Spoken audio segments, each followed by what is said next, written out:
Check out FlipsideGaming.com for all your gaming needs. Use the promo code HEROES to save 10% on all orders over $10 and support the channel at the same time. Hey there, this is John from Heroes and Legends, and we have a lot of Guilds of Ravnica previews to talk about today. Wizards dropped their mechanics videos today, so they showed a lot of cards that are not necessarily really complicated, but good cards to help them showcase the various mechanics, so we'll look at those. We also got better pictures, finally, of some of the cards we were talking about over the weekend. So the promo cards, the masterpieces, things of that nature. Quickly before we get started, though, just a fast reminder, if you check out the description below, you'll find a few ways to help support what we do here at the channel, one of which is our Patreon page. You're also going to find links to products on Amazon down below. If you make any purchases on Amazon, once you go through that first link, we'll get a small percentage for the channel. And finally, Flipside Gaming, still offering a promo code for our viewers. Hopefully you can save some cash while you support the channel. And as always, thank you not only to the folks that look at those links, but to all the viewers. Y'all make the channel what it is, so thank you. And let's get into it. All right, first let's start off with some product shots, and we got a look at the whole line of products here. So you get your booster box picture. We didn't get to see the Planeswalkers in the Planeswalker decks, but there's your Planeswalker decks. Bundle pack, and then of course your booster packs down below. Let's take a closer look at the bundle pack and the booster box. So there you go. You can see the art pretty clearly there. And here, of course, are the 5 booster packs. We know most of these characters. The guy on the far left looks like some sort of Dimir operative. Want to learn more about him. Everyone else we know a fair amount about anyway. And also we saw the pre-release packs. Knowledge is power if you choose Dimir. Blow Minds with Izzet. Nothing Dies Forever, Golgari. For the Legion, Boros. And Grow Stronger with Selesnya. Now, as of yesterday, we had seen 8 of the Guild Kit lands. Now, remember, these particular lands you're looking at on the screen right now will only be found in the Guild Kits, which are different than the booster packs. But we saw 8 out of the 10. Late last night, they revealed the last 2. So here they are. Now, when I talked about these lands yesterday, I noticed there was a lot of comments in the comment section where people said, I hope they find a way to make these in foil. Well, good news. There is a way to get them in foil. Let's take a look at them all. Here's all 10 in that foil treatment. I mentioned yesterday that maybe I still prefer full art lands, but these do look amazing, and they're going to look incredible in foil. I have no doubt. I love the design here, like I said in the last video. But if you're looking to get one of these, you're going to have to go to Ravnica Weekend. Now, that occurs November 9th through 11th at participating LGSs. There'll be a number of different types of events that you can participate in, but if you participate in one of them, you will get, as long as supplies last, one of these foil lands. So they'll do 4-pack drafts. They're going to have casual guild kit battles. They're also going to have a preview of the Ravnica campaign for D&D. So if you play D&D, you could participate that way. That's actually kind of cool. So it's going to still be hard to get these in multiples. I can imagine after that weekend's over, a lot of people will be going to the secondary market trying to pick up extra copies so they can put them in their decks. These could have a little bit of a price tag attached to them, I have no doubt, and I do think they're going to be very popular. Here's another set of cards that we have already seen and talked about. If you want to hear my thoughts on any of these cards, just check out the playlist that this video's in, because we talked about these over the course of the last week or so. But these are the promo versions, and we finally got a better look at them. Top left corner, Impervious Great Worm will be your buy box promo. Boros Challenger will be your open house promo. Firemind's Research will be your draft weekend promo. Necrotic Wound will be the league promo. Emera, Soul of the Accord, will be your store championship promo. Conclave Tribunal, Sinister Sabotage, and Thought Erasure will be Friday Night Magic promos. Also, if you go to a store championship and you win, this playmat could be yours. They always do a great job with the art on these champion playmats. This one looks awesome too. And just one last page of old stuff, and then we'll move on to the new things. But we got a better look at these masterpiece Planeswalkers. And they did give us some more detail, but basically everything sounds in line with what they were talking about Saturday night, even though they were kind of being vague at their events. Now, these will be available in the Guilds of Ravnica Mythic Edition booster boxes.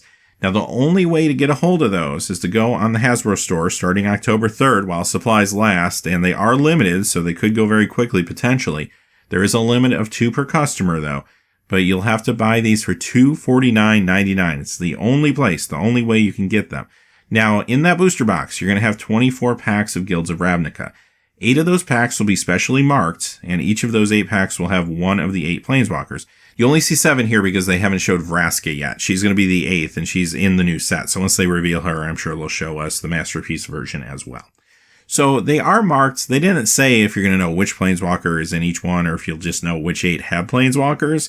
So that could be interesting. We'll have to see how that unfolds. But the idea is that way you can still play like Draft and Sealed with them and make decisions about how you're going to distribute the packs based on the Planeswalkers and such. Or you can just simply open these and get your Planeswalkers. The packs that do contain the Planeswalkers will still have a full pack of Ravnica, so you'll still get another rare or mythic in there too. So if you don't want to play with the Planeswalkers, you don't have to. You can just keep them for Constructed, for example. So that's all the information. Now, I know a lot of people have been asking my thoughts on it, so I will give you my thoughts on this, but it's going to be too long for this video, and I really want to get to the previews. That's really the idea of this video. So I will be doing another video in the future, maybe later this week if previews are light, or if not, after previews are over, perhaps before the product comes out. But I will definitely do a video where I talk about my thoughts on this product, I promise. So I'll get back to you on that. But let's get into the new stuff now. Blade Instructor. All right, this is a white and 2 human soldier common 3/1 with Mentor. And a lot of the cards we're going to be looking at today are simple cards where they're just trying to showcase the mechanic because that was kind of the theme of the day. So this particular one isn't something I'm going to want to play in standard like a lot of the cards we'll see today. But perhaps if I'm drafting into a Boros Mentor deck, this could be okay for you. It's interesting because Mentor is very dependent on having other cards with Mentor. These creatures are super fragile on their own. This one has 1 toughness. It's not doing a whole lot. Even if you had another creature that you could put a counter on, attacking in with both these creatures could mean that this one is just going to die anyway. And what are you truly getting out of it except just a 1/1 counter on something else? And even that requires some setup. So if you're doing this, I think you have to be kind of all in on it. I don't know how this is going to feel in Sealed. I think in Draft you could build a pretty good deck. In Sealed it might be difficult to make Boros click. But we haven't seen a lot of the set, and I'm assuming maybe we'll get like Trumpet Blast style effects and stuff like that that could make it a lot better. So we'll just have to wait and see there. But in Draft, I would pick this up if I'm already in that Boros build. Healer's Hawk. This costs 1 white. It's a bird, common, flying lifelink 1/1. I'll tell you, a lot better than most 1-drops that we get in these sets nowadays. This one's pushed a little more flying and lifelink. And I could see myself running this in a Selesnya deck because it also turns on Convoke. So if I have enough Convoke cards for it to matter, yeah, you know what? A 1/1 flying lifelink that can maybe give me a few points of life swing in the meantime that I could use to tap for Convoke. Sounds good to me. In Boros too, if I have some Mentor creatures, then maybe there's opportunities to make this bigger. Now I have a 2/2 lifelink flying. That feels a lot better, actually. So in either one of those strategies, this card actually does appear to be pretty good. I think I'd be happy to play this in both Draft and Sealed. Murmuring Mystic. This is a blue and 3 human wizard uncommon 1/5. Whenever you cast an instant or sorcery spell, create a 1/1 blue bird illusion creature token with flying. So obviously this wants to be drafted in that Izzet build with Jumpstart and a lot of instants and sorceries, and I think it could be really good there. Again, another card that might feel awkward in Sealed, but could be very fine for you in Draft. Either a Builder-on card that you pick up early, or if you're lucky, this gets past you after you're already in the Izzet build. So what about Standard? I think it's a little slow for Standard. 4 feels a little clunky for this. This is not Young Pyromancer, unfortunately. With that being said, though, if they really push the instants and sorceries and maybe push the costs of the Jumpstart cards and make them super economical, then that could change a little bit. We have a lot of set to see still. But if they don't do that, I don't really see this working into Standard. 3 mana, maybe. 4 mana, I mean, that's on par with the Rekindling Phoenix. So, granted, they're different cards, I get it. But still, power level wise, there's a lot of strong cards that already exist out there for 4 mana. Radical Idea. Blue and 1, instant, common, draw card, Jumpstart. I like this for limited purposes, definitely, because yes, I know you're not really drawing cards here. You just replace this card when you played it, and then when you Jumpstart, you have to discard something else, and you're just replacing what you discarded. But moving through your deck quicker and limited is never a bad thing. As a matter of fact, that can be very, very good for you. So whether it's Draft or Sealed, I could see myself playing this. Not necessarily a super high pick, but I'd pick it up later in a pack and be very happy with it. It could be a playable for me. Now, in the Izzet deck, there's probably going to be more payoffs for Jumpstart. We just saw one. I'm sure there's going to be a lot more as we go forward in the coming weeks. And if I have payoffs for Jumpstart, well, great. This card gets even better that way. Or even if I'm in Dimir and I surveil into my graveyard, well, I can still play it out of the graveyard. So that's kind of nice too. Instant speed, that will be very good with Izzet too. So yeah, I can see this maybe, just maybe, seeing a tad bit of Standard play. I mean, cards like Opt and Think Twice have seen Standard play in the past. I would say those are better than this one. but considering how narrow Standard's going to be after rotation, maybe this creeps in there. Unexplained Disappearance. A blue and 1 instant common. Return target creature to its owner's hand. Surveil 1. I like this card a lot, actually. It only costs 2. Tons of versatility. I love return target creature to its owner's hand. I can protect my stuff at instant speed here, or I could bounce one of my opponent's things, get more damage across. That versatility is awesome for what you're paying. And Surveil is definitely going to matter as well. I think that's a great mechanic. Scry is awesome. This, I think, is even a little bit better because of the potential graveyard interactions that could come from it as well. So I could see this being playable in my sealed draft deck more times than not, honestly. And in Standard, it could even see some play there, especially if we get a deck or two that care about Surveil. Deadly Visit. 2 black and 3, it's a sorcery common, destroy target creature, Surveil 2. Well, here's the big clunky black spell that costs 5 at sorcery speed that's going to destroy a creature unconditionally in the set. We always get one. I think this is a good one. I'm always going to pick these up early in a draft pack. They're fantastic. They're going to do work for you in those limited environments. And Surveil 2 is stapled on it. I think that's a great upside to this particular version of the card. And yeah, too expensive for Standard, sure. But this is going to be great for you in limited. Moodmark Painter. 2 black and 2, human shaman, uncommon 2/3 with undergrowth. And when this enters the battlefield, target creature gains menace and gets +X/+0 until end of turn, where X is the number of creature cards in your graveyard. So this is actually pretty decent. I mean, 4 starts to feel a tad expensive for something like this at 2/3, but you don't really want to play this on turn 1, 2, or 3 anyway. In fact, you most likely don't want to play this on turn 4 either. You want to hold on to this until you can strike with it later in the game, maybe use the ability on a flyer or trample creature or something like that. Especially Golgari Colors, I assume we'll have some big trample creatures to play around with. I mean, Colossal Dreadmaw almost certainly is in the set, right? I'm just going to assume it's there. So with this card, I do think there's some really good interactions that you could pull off in limited if you have the right creatures. And again, it's more of a end of game sort of play. It might be awkward if this is in your opening hand. It's not going to do much. It's a forecasting cost 2/3, unfortunately. But I do think that this could be great later on. Maybe even help you close out a game from time to time. Aside from that, though, a little too situational and expensive for Standard. Barging Sergeant, a red and 4 Minotaur Soldier, common 4/2 with haste and mentor. So again, these mentor creatures really, really fragile. Like I normally would say 4/2 for 5, even with haste. It just feels a little sketchy to me because when can it really attack profitably? Mentor is what changes that though. Again, in a vacuum, I'm not going to play this card. But if I have a lot of other mentor cards and hopefully some spells that complement mentor, then yes, this will become good, probably more so in my draft deck than maybe my sealed deck. But I do think that it's definitely going to be a card that you could either build around and just go all in on the mentor mechanic, or hopefully it will get past you when you're already going down that road. Standard, just too fragile for the casting cost. 5 is way too much, even for everything you're getting here. And again, that fragility is going to be a problem. The thing's just going to get shocked. So there will be aggro decks in the new Standard, of course, but I don't really see them playing out like this. This is really for limited.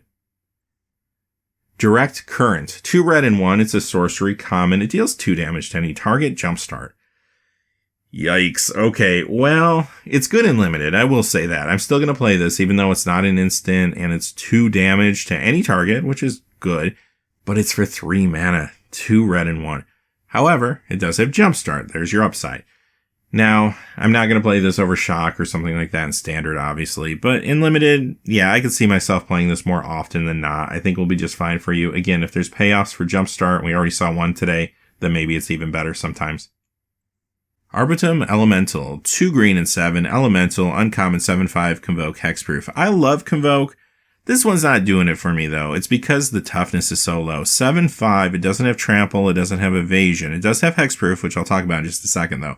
But let's ignore the Hexproof for just a moment and just say, okay, I'm putting out a 7/5. Maybe I'm lucky I get it out like on turn 5 or something like that. But if that's the case, it might be good for a turn or two, maybe, but it can be blocked by a 3/3 and 2/2, and then that's kind of the end of it. That doesn't seem all that exciting, and I tapped a lot of my creatures to do that. So, yeah, without Trample or Evasion built in, it's not super exciting. Granted, I could 2-for-1 someone, and that's not the worst thing you could do, but I feel like this card could do better, and what I mean by that is, hopefully there's some good auras to put on it, and I assume there will be either auras or equipment. So if that's the case, then yes, in sealed or draft, I will run this card and be really happy with it. Even if I can just give it like flying or something like that, or trample, makes the card a lot better, and the hexproof will protect the auras and make them more consistent. So yeah, in a situation like that, I'll be happy to run it. In standard, nah, I don't see it there. There's just too many other large green creatures that are just simply better. Sonic Assault. A red, a blue, and 1. It's an instant common, tap target creature. It will deal 2 damage to that creature's controller, and Jumpstart. Okay, so again, if I have payoffs for Jumpstart, it gets better. This on its own actually is not all that bad. Like, I could even see myself splashing the blue and playing this in a Boros build because those mentor creatures are just so fragile, and I want to have big, profitable attacks. So being able to tap down my opponent's best blocker twice doesn't feel all that bad to me, as a matter of fact, whether I do that both on the same turn or it's also an instant, so I can do it to protect myself on my opponent's turn if they're going to attack me with something crazy. So there's enough versatility for the 3 mana that I actually like this one. Not that I would play it in standard or anything like that, but I think in limited, I'd be happy to run this. Hammer Dropper, white, red, 2, giant soldier, 5/2 with mentor. Yeah, again, wow, I know these are just commons mostly, but these toughnesses are just so low, and this is another one. This one's at least a 5 power, but you are paying 4 for it too. Again, it just needs other mentor creatures. If it has other great mentor creatures around it, this will be good for you. I really want to see how Boros turns out. I can't wait to see more cards in these colors. Rosebane Centaur, white, green, 3, Centaur Soldier. This is a common 4/4 with Convoke and Vigilance. Yeah, this is a good limited card too. Really solid. I like Convoke a lot, like I said, so being able to get this out a little bit quicker than turn 5, it will be decent, being 4/4 with Vigilance. Has enough power and toughness behind it. Also, you can attack in, still keep it back as a blocker. That's kind of nice. And another card that I'm not going to play in standard or anything like that, but I can see myself, more often than not, if I'm in these colors, playing it in Sealed and Draft. Alright, it's a split card, Status and Stature. So they said there's going to be a cycle of these where 1/2 will be hybrid and 1/2 will be gold, and they will fall within the guilds. They also said there's going to be a second cycle of these, so maybe they'll cross over between guilds. That could be interesting. So let's look at this one. Status, you can pay a black or green. It's an instant. Target creature gets +1/+1 and gains Death Touch until end of turn. Many times that will be a cheap removal spell for you. That's actually pretty good. Stature, green, black, 2, instant. Destroy target artifact, creature, or enchantment. So that's definitely going to be a removal spell for you. Even though it costs 4, it gives you more versatility. I love the split cards. I mean, the versatility you get out of them is fantastic. I think this actually could see at least a little bit of standard play, maybe on a sideboard sometimes. I feel like there's better removal spells out there. Unfortunately, this can't get Planeswalkers. That would make a big difference if it could, if we had Planeswalkers on that other side of the card, maybe even instead of enchantment or something like that. That could get interesting. But the way it stands, I think you're still going to play like your Vraska's Contempts and stuff like that. But there might be some decks that are a little more creature heavy that are looking at that first half of the card that you might be able to surprise somebody for 1. And like I said, many times that could feel like a removal spell that's very cheap. So it requires some setup, unfortunately. Also, something to consider. This combos very well with Goblin Chainwhirler. This can be played as the enters the battlefield triggers on the stack, leading to a one-sided board sweep. Now, the problem is the color requirements for that are pretty steep, and I don't know if currently Standard can support that. Maybe after we get the Rakdos and Gruul Shocklands, it could be a little more consistent. Just something to think about, though, as you're brewing for Standard going forward. Now, in Limited, yes, all day long, this is probably first pickable in some packs because this is really solid removal. Alright, with that being said, that's what we got so far. So I owe you my thoughts on the masterpieces, definitely. I'll be doing a video later on about that, I promise. And next time we get more previews, whenever that is, we will follow up and get all the information out to you. But until next time, hey, thanks for watching. Please remember to like and subscribe, and have a great day. Hey, thanks for watching. This video is made possible by the generous support of viewers like you on Patreon. Check out the description below for links to our Patreon page as well as our Amazon affiliate store, where a small percentage of all sales will also help support the channel. Finally, if you haven't had a chance yet to subscribe, hit that subscribe button so you don't miss any new videos on Heroes and Legends. Talk to you again soon, and have a great day.